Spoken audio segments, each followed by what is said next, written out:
Hi there folks, this is gonna be another video about the false position method, but it's not gonna be like the other one, because in the other one I basically show you that in just two iterations we basically found the exact point in which the function was going to be zero in across the axis. And you will probably say, wow, so with this method we basically found we can find it, and it's gonna be quick and so on, and not quite. To be fair, I cherry picked that example because I started with two values that were like way off, and this is gonna be the subject of this video. So using the very same function but starting way off, like from the opposite point. So if I start with the very same function, so f of x equal to uh, x x squared plus 3x plus 1 equal to 0. I choose two starting points that are completely away from where I was. So 0 is going to be x1 and x2 is going to be 4. So I'm basically going to be not here, but on the opposite side. Let's see what is going to happen. But you're going to be surprised because it's still going to... Well, I'm not gonna tell you. It's gonna be a surprise. But you know, if you have followed all the other video by now, you should figure it out yourself. You should be able to figure it out yourself anyway. So there isn't much surprise.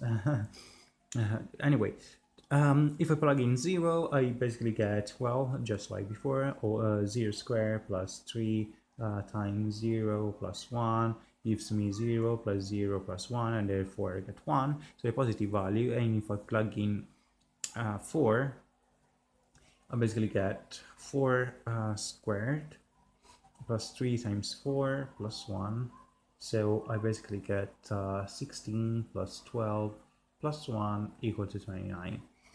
Okay, I know what you're thinking. I know what you're thinking.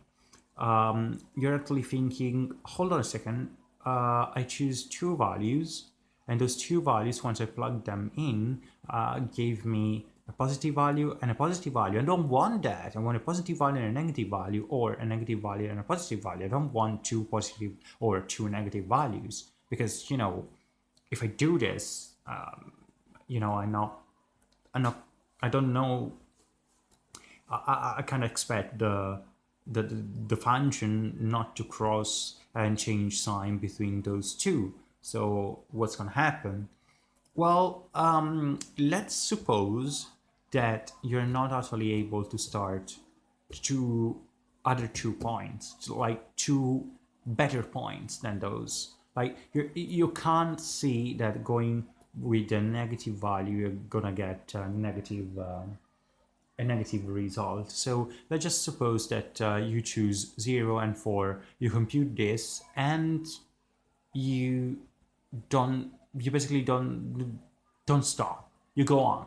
You say, well, I want to go on anyway. What's gonna happen? Well, I'm gonna show you. I'm gonna be surprised.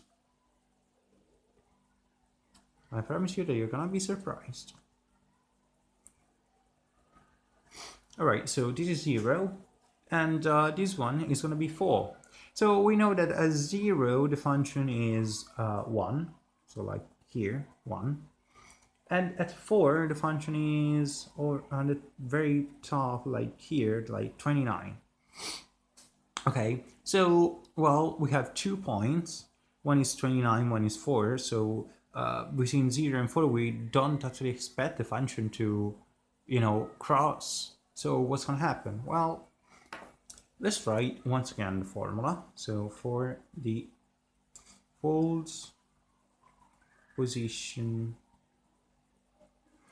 method, we have xr equal to x2 times f of x1 minus x1 times f of x2, everything over f of x1 minus f of x2. So let's just stick to the formula. So xr1 is actually going to be x2, so 4, times f of x1, so 1, minus x1, so 1, times f of x2, so 29. Everything over f of x1, so 1, minus f of x2, so 29, minus 29.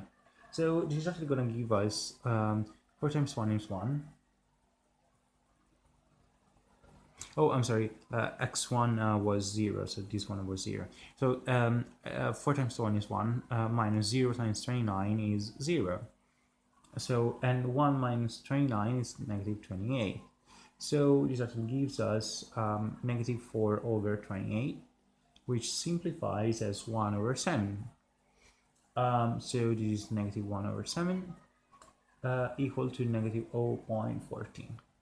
Okay, so the method actually already told us, no, don't go between 0 and 4. Don't forget about it.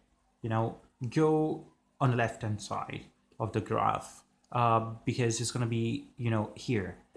Probably here is gonna be the where it's gonna pass. So try with negative 0.14.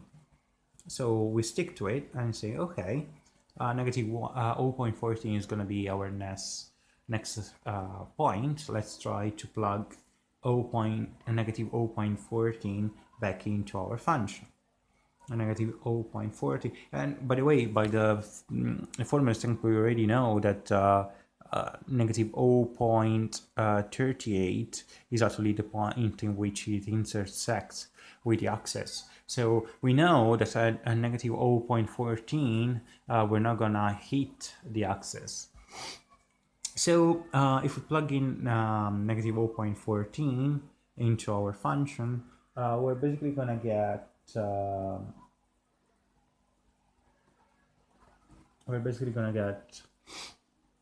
negative 0.14 squared plus 3 times negative 0.14 plus 1, which actually is 0.02 minus 0.42 plus 1, which gives me 0.6. So we basically get 0.6, which is like here, and it's still positive.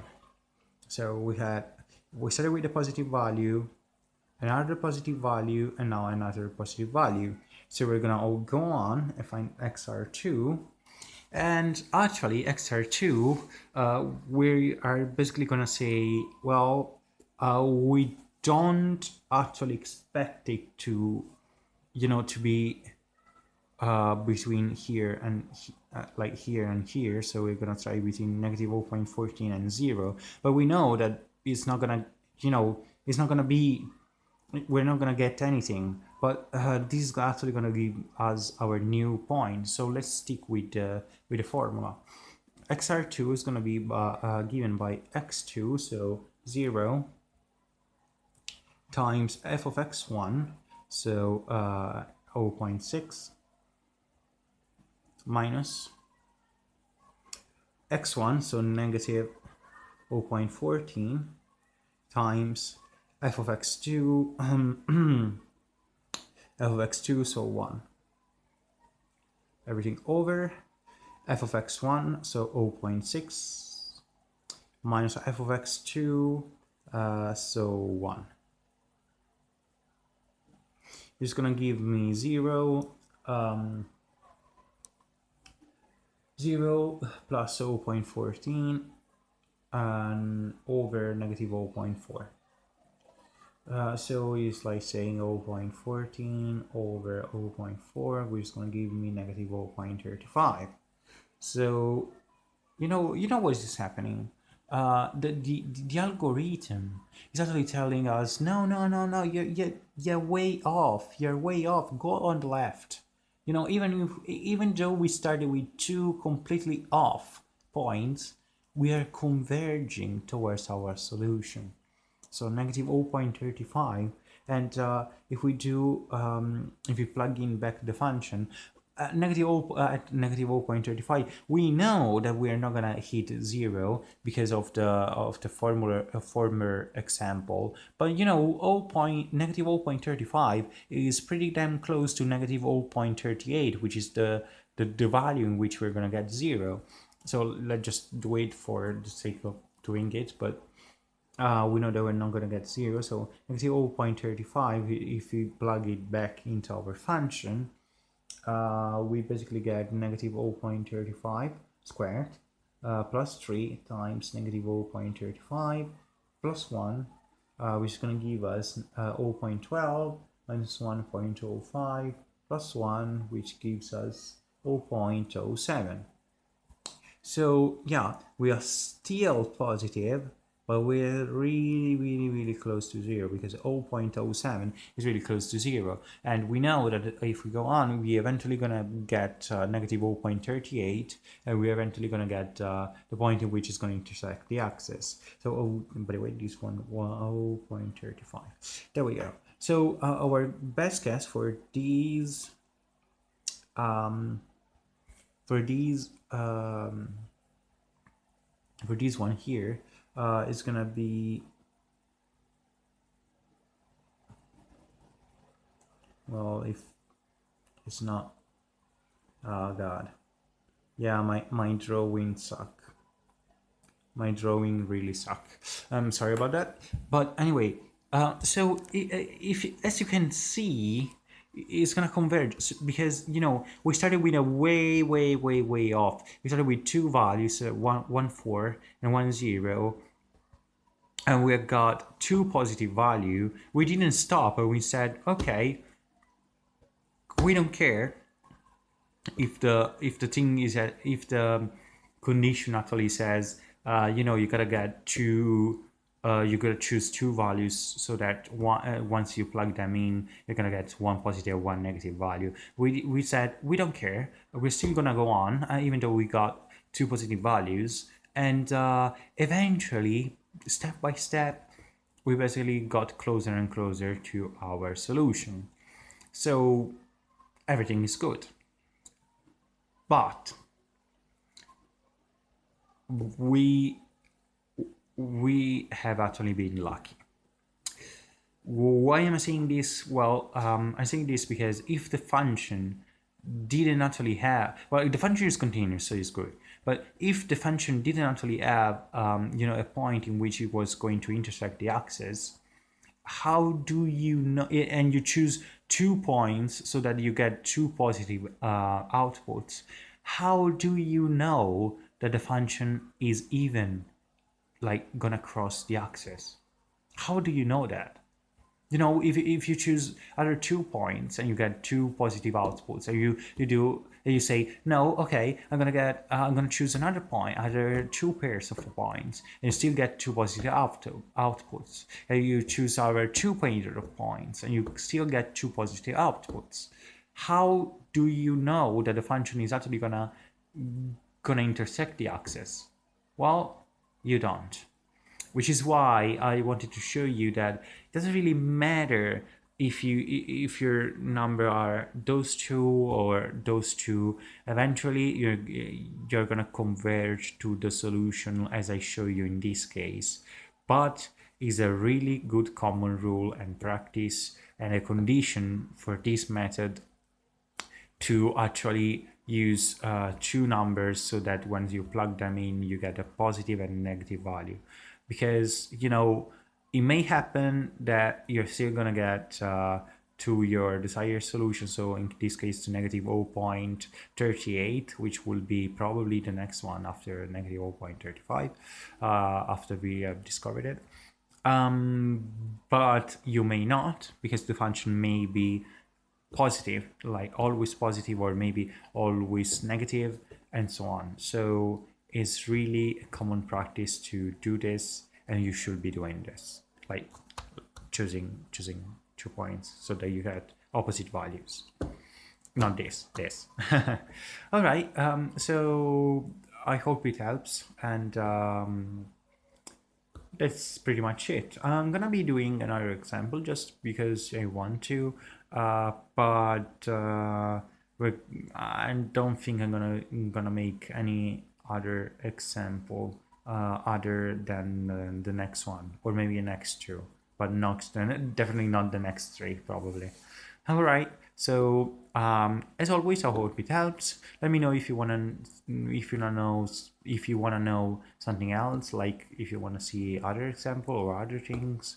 Feel free to write a comment or to text me, whatever. All right. Hope it helps. Bye.